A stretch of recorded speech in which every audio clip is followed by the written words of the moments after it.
जय श्री कृष्ण, जय श्री राम, जय गौ माता, जय राधे श्याम। इस वीडियो में हम चर्चा कर रहे हैं जीवित पुत्र का या जितिया व्रत। ये कब करें, 6 तारीख को करें या 7 तारीख को। इसका मुहूर्त, व्रत पारण का समय और इसकी महत्व का देव कथा भी मैं आपको निवेदित कर रहा हूँ। हमारे सनातन धर्म में जीवित पुत्र का अष्टमी का बहुत बड़ा महत्व है। पुत्र की प्राप्ति के लिए, संतान की लंबी उम्र के लिए, और यह व्रत किया जाता है। और अब के बार यह व्रत आश्विनी मास के श्राद्ध पक्ष में ये जीवित पुत्र का, और कहीं जगह इसको जितिया व्रत भी कहते हैं, हमारे पंचांग के अनुसार इसमें बड़ी महिमा इसका वर्णन किया गया है। आश्विनी मास के कृष्ण पक्ष की अष्टमी तिथि से लेकर के और ये लगभग 9वीं तक माताएं जीवित पुत्र का ये निर्जला व्रत करती हैं, जिसमें वह कुछ बिल्कुल लेती भी नहीं है। इस व्रत को जीवित पुत्र का व्रत, या कहीं कहीं इसको जीवतुया, कहीं इसको जीतिया, कहीं इसको जीवतिया व्रत के नाम से भी इसको जानते हैं। इस व्रत के प्रभाव के द्वारा संतान दीर्घ आयु होती है, लंबी आयु वाली होती है। और जिन बहनों को संतान नहीं है, इस व्रत के करने से उन्हें संतान की प्राप्ति होती है। देश में बहुत जगह 6 अक्टूबर 2023 को यह व्रत यानी शुक्रवार के दिन रखा जा रहा है। इस दिन माताएं संतान की खुशहाली के लिए, लंबी आयु के लिए निर्जला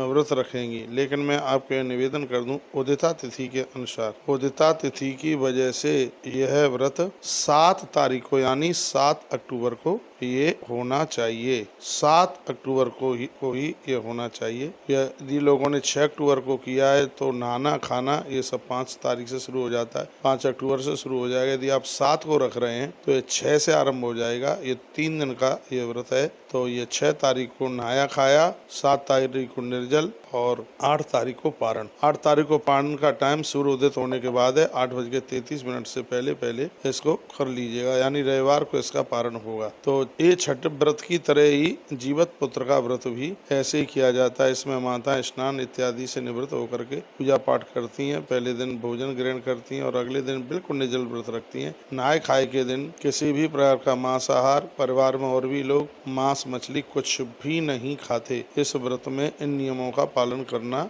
होता है। तो मैं एक बार फिर आपको कहूँगा कि अष्टमी में सप्तमी नहीं होनी चाहिए जितिया व्रत के लिए। यदि आप 6 तारीख को यह व्रत करेंगे तो उसमें सप्तमी चल करके आ जाएगी। इसलिए इसको आप जीवतिया व्रत को आप 7 तारीख को ही कीजिए। कथा बड़ी सुंदर है, इसकी पौराणिक कथा है। कहा जाता है कि महाभारत के युद्ध में अपने पिताजी की मृत्यु के तत्पश्चात अश्वत्थामा बहुत परेशान थे, दिक्कत परेशानी में थे और उनके बदला लेने की भावना बिल्कुल भड़क रही थी। और इससे वह पांडवों के शिविर में अंदर जाकर के घुस गया। बताते हैं कि अंदर पांडवों के 5 बच्चे सो रहे थे। अश्वत्थामा ने उन्हें पांडव समझ करके उन्हें मौत के घाट उतार दिया, उन्हें मार डाला। वो सभी 5 के 5 बच्चे द्रौपदी माता के थे। अर्जुन ने उसे बंदी बना करके और उसके माथे में लगी हुई मणि को भी छीन लिया, जो भागवत की कथा में मैंने कई बार आपको बताया है। अश्वत्थामा ने बदला लेने के लिए अभिमन्यु की जो पत्नी थी, जिसका नाम था उत्तरा, उसके गर्भ में बालक परीक्षित पड़ रहा था और उसको नष्ट करने के लिए उसने अपने ब्रह्मास्त्र को चला दिया। गर्भ में बच्चा खत्म हो गया था, लेकिन भगवान श्री कृष्ण ने और गर्भ में प्रवेश करके उस मृत बच्चे को मेरे भगवान ने उसको जीवंत कर दिया, उसको जीवन दान दे दिया। गर्भ में मरकर जीवित होने के कारण उस बच्चे का नाम जीवित पुत्र का नाम पड़ा। पहले उसकी मृत्यु हो गई थी, लेकिन फिर भगवान ने उसको जिंदा कर दिया, इसलिए उसका नाम हुआ जीवित पुत्र का नाम पड़ा। तब से ही संतान की लंबी उम्र के लिए, उनके बच्चों के मंगल के लिए माताएं इस व्रत को करती हैं। भगवान ने उस बच्चे को जीवित कर दिया है। तो एक बार मैं फिर निवेदन करना चाहूंगा कि बच्चों की लंबी आयु के लिए, लंबी उम्र के लिए पूज्य माता शक्ति को, बहनों को जीवित पुत्र का